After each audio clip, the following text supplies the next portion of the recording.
Hello, welcome to Association Rockstars, where we hear about the journey and insights of amazing association executives and partners who are building the association industry of tomorrow.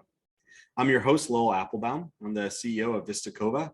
We partner with organizations on vision, strategy, and facilitation. And it's my absolute pleasure to have with me today, Cathy Brown, CAE, FASAE. She is the Vice President for West Coast of Vetted Solutions and has more than 38 years of experience in the nonprofit sector, having served as Executive Director for philanthropic organizations and professional associations. She's the immediate past chair of the ASAE Fellows, and with robust involvement in ASAE throughout her career, she's been a big proponent of both association and nonprofit executives. Cathy, we're just delighted to have you with us today. Oh, thrilled to be here, Lowell. Thank you for having me. Thank you. The California sunshine streaming in from behind you is like a ray of light to all of us. We love it. We love it. So on Rockstars, we like to begin with a very similar question. You're here clearly because your career, your journey, you've demonstrated some amazing accomplishments, but also strengths. And so the way we frame those strengths, those skill sets of mastery are as superpowers. And so if you were to pick just one of those, what is one of the superpowers that you have? Well, Lowell, I will tell you, being an association executive and an industry partner on the West Coast and a princess of La La Land, I believe that one of my superpowers is absolutely being able to conduct meetings at 6 a.m. That's a good one. You know, when you join this industry and you move to the West Coast, you understand that this industry pretty much runs on East Coast time. So while there are wonderful attributes to living in the West Coast, and I'm here to stay, it's still, that's my superpower I have developed. You know, having clearly functioning on East Coast time, but living on the West Coast for not a short amount of time at this point, as you look at the association landscape and its leadership, do you see any differentiation between geographic locales throughout the country, or is it really the same no matter where you are? You know, I do. I think many of the competencies and the strategic thinking and leadership innovation are the same. But what's very different, I'm going to call the human factor. And I think that relates to how we, particularly in California, but certainly west of the Mississippi, look to achieve certainly balance in our life, how our employees really care about the human factor. How we frankly compete with big tech in terms of the atmosphere and the culture that we build in our organizations. And so I really see that differently than I do, say, when I visit Washington, D.C. or Chicago. And, you know, we see the more formal atmospheres because people are going up to Capitol Hill or having various meetings in those big cities. So it is different. It's a lot different. We have our own challenges here in California, of course, with some of our laws, but I would say that's the major difference. From a leadership perspective, I mean, you just referenced, of course, you know, the way that culture is built within the association. What have you seen shift at all in the past few years, if you want, at least in the past 18 months, in terms of how leaders are going about building these cultures that include a human factor, you know, living in isolation, living at home, it's such a different landscape than perhaps it was before. You know, I think we're only beginning to see, and we might actually have a step back here with the new Delta variant, but we're only beginning to see the toll that what we've been through the last 18 months is taking on individuals. And also, I think of you in particular as a parent who, you know, have had to worry about children and education and just the stress and strain that we've had. And I think that people need to reflect. I think they need to verbalize. I think they need to have safe space, no matter whether it's at their business or workplace or at home or with their friends. And I think they want to know that their colleagues and frankly, the executives that they work with care about them from a 365-degree perspective. And, you know, the line of business and personal is no longer there.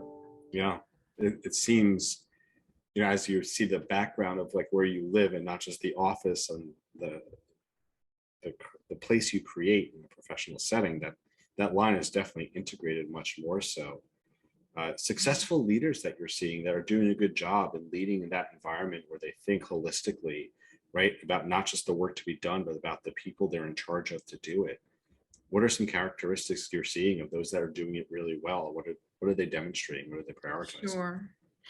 Well, as you know, I was in DC about a month ago, and I had the wonderful opportunity to meet with you and so many other association execs while I was there.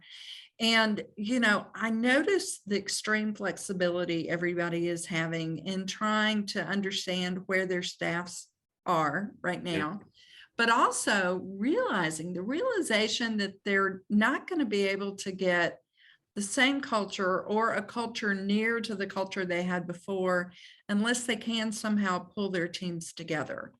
So looking at, a lot of folks are looking at coming back into their offices after Labor Day. Well, is that now going to be possible? Yeah. So in checking in with a few just in the last 48 hours, everybody's watching the CDC guidelines.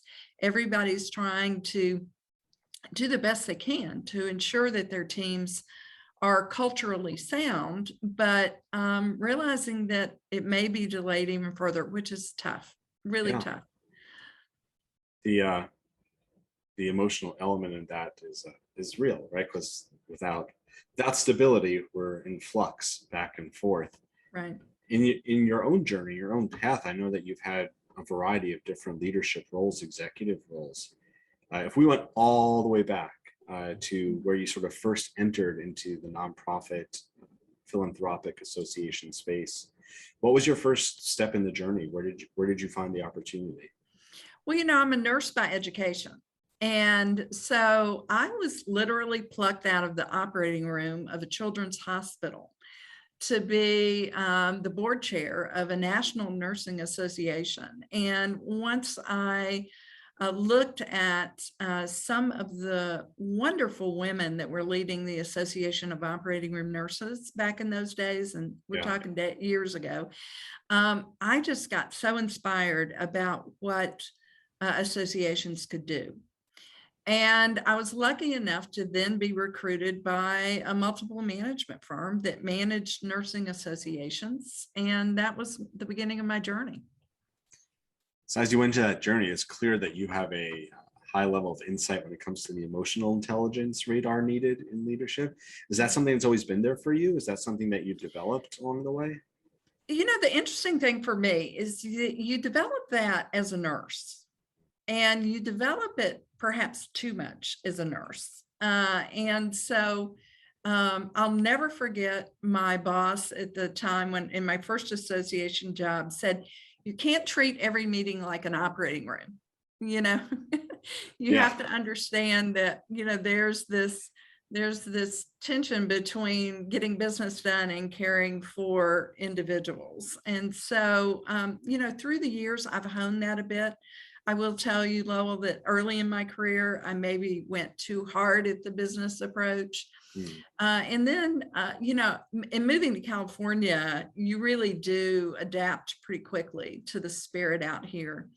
And when I moved to California, I moved to work for an association, but quickly switched over to philanthropy. And then once you're in philanthropy, you're really kind of all about the individual and the caring side of the caring and social good you can do.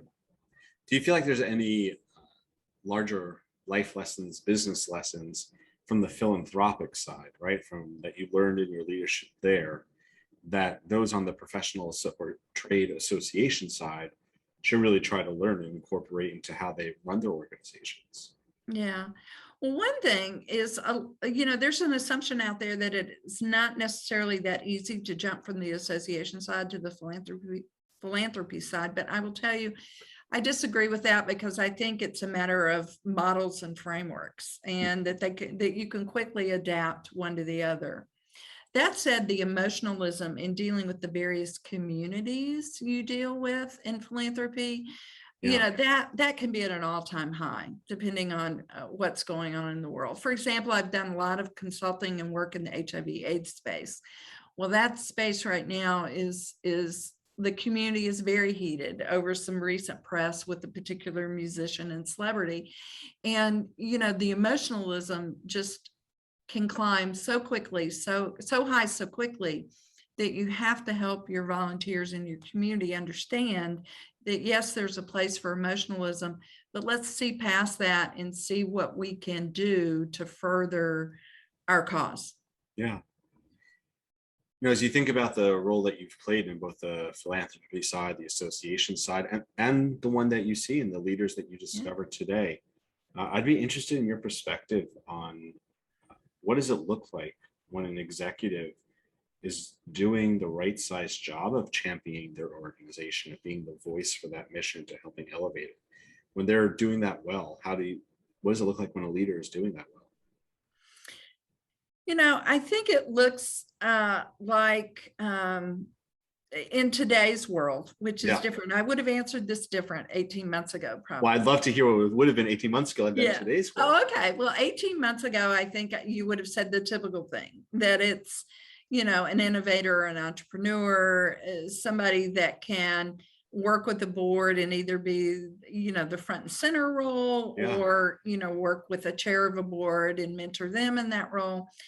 Now I think it's a bit different. Now I think it is all about working really hard to not only show this caring element, but to figure out how you use that caring element. Everyone uses that caring element to their advantage to move their organization forward. Yeah. And that, on top of being transformational and frankly being flexible right now, so many organizations are changing. Frankly, so many leaders are beginning to, you know, think about their next steps as well. And it's really important that we keep our eye on how things are going to continue to change for a while. You know, the three elements you said there, transformational, the flexibility, as well as the emotional caring elements. As you think about those, I mean, clearly you developed them from the operating room in your own leadership on your journey. Did you take any specific steps in terms of like professional development and learning? Like, how do you get better at that, right? Like, how do you learn about that? Are there things you did to learn about that? Or do you think it's just holistic and just experience that helps you get better at those things? Yeah. A couple of things. I've had wonderful mentors in life and wonderful mentors in my profession.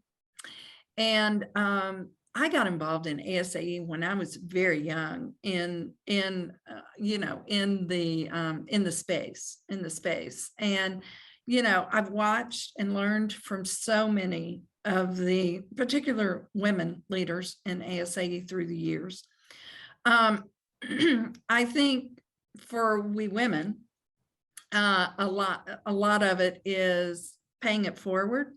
Yeah. And thinking about how can we, help younger leaders moving up? How can we work to ensure equity? How can we really support them in their own personal journeys?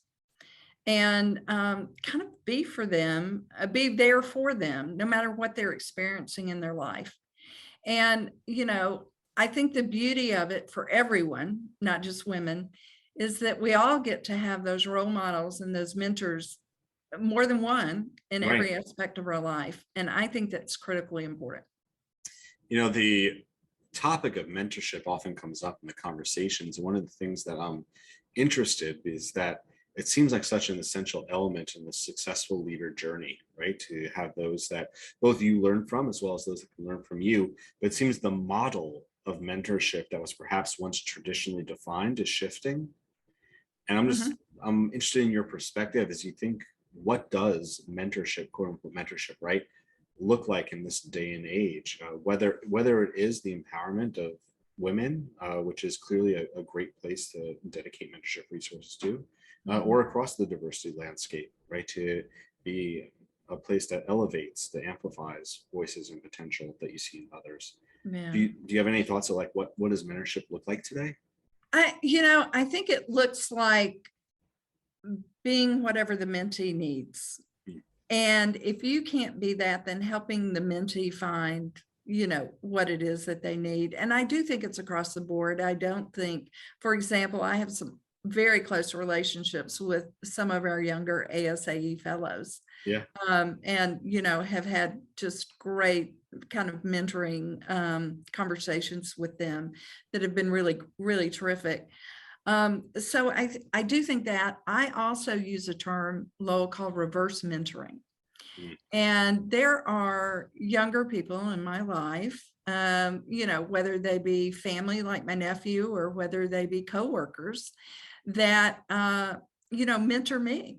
And, I mean, an easy, obvious one is some of the newer technologies. Sure. But, gosh, my nephew is a good mentor for positivity with me. And, I have others, especially in various communities, that educate me about what younger people in the community are feeling and going through. And what younger people in the community are feeling and going through is different than what I'm going through. Very different. Yeah. I think that the idea of reverse mentoring from learning from both sides, I love that idea. Yeah. And, I personally think that the last 18 months has been much harder on younger staff people than, frankly, it's been on me. I really do. Yeah. Well, your earlier comment about the journey of a parent. Yeah. I was having a conversation with an executive earlier today that they were talking about that originally their office was going to open in September. And they're debating now, like, should we just push to October? And there's someone else that was on the senior team that was saying, right, like, if we could just for a moment take a parent's perspective of an academic calendar, right? It's much easier if you just push till December so you can get through a semester, right? And make transition at those times. But it's a very different perspective, right? Oh, yeah. I feel there would be something missing since you brought up mentorship within the context of fellows and as a past chair, to not at least ask one question about your own journey. I mean, there's a number of those that listen in here that I think have aspirations of becoming a fellow someday, and just want to sort of leave the door open for a moment for you to share either what's been a meaningful moment as a fellow or why it's been important, or what you've seen that others that are thinking about someday that you think is part of a leadership journey. Why is it something that should be part of it? Yeah. Gosh, I've been a fellow now since 2006, so a bit of a while. And I think the important thing about becoming a fellow is not only it is self-affirming. There's no question that it is self-affirming, and there's a lot of pride in becoming a fellow. But for me, it created a sense of responsibility for making sure that those that come after me are good stewards of our profession and of our professional association, ASAE. Yeah. And so my call to duty continues. Now, I happen to make the choice that to seek being fellows chair later on in my career as kind of a capstone, later on in my career. And I think that was a wise choice for me, because through the years, I've been able to hone in a little bit on my leadership skills. And, I had to take the fellows through COVID-19 in 2020. Yeah. So that was really a very rewarding experience. But,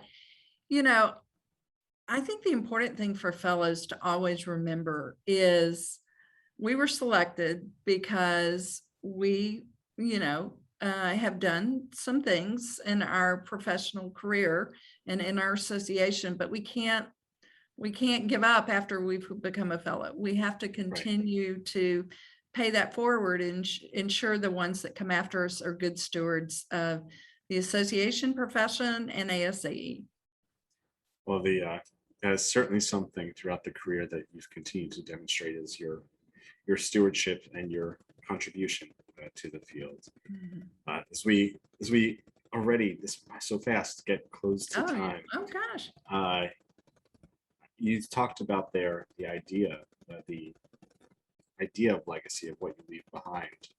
And so I guess I would ask that, not that you're anywhere close to exiting. You have much more to learn from you, and much more to see you accomplish. But whenever that day comes, what do you hope your legacy will be within the association realm?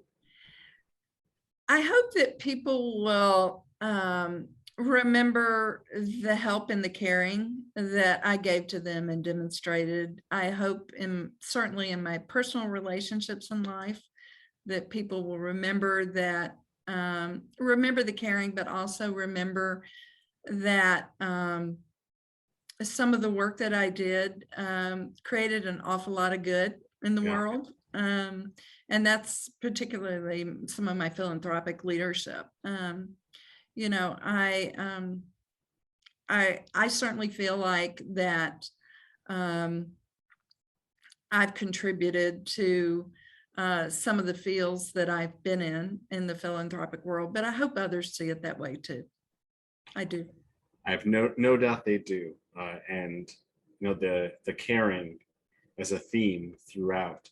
I'm guessing even if it's at 6 a.m. Eastern, 6 a.m. Pacific, with having to get up early, that the caring seems to be a theme that runs throughout it all. And so, yeah, yes, indeed. Especially for those search committee calls with vetted solutions. Well, the clearly well known and well respected in our field, and we appreciate all the help you're giving organizations in finding their right next executive as well. Thank you, Lowell. Cathy, it's been such a pleasure to have you on today. Thank you for being with us. Oh, it's been great fun, and I've enjoyed being with you from the West Coast. And as always, thank you to Amy Hager, who's been chatting with you there in the side on the chat, or even after the live session. And thanks to everyone who continues to watch and tune in, learning alongside me and alongside each other from these amazing rock stars that are leading and shaping our field. Hopefully you found some great insights. We'd love to hear about them. We'd love to hear who else you'd like to hear on here. And until then, Association Rock On.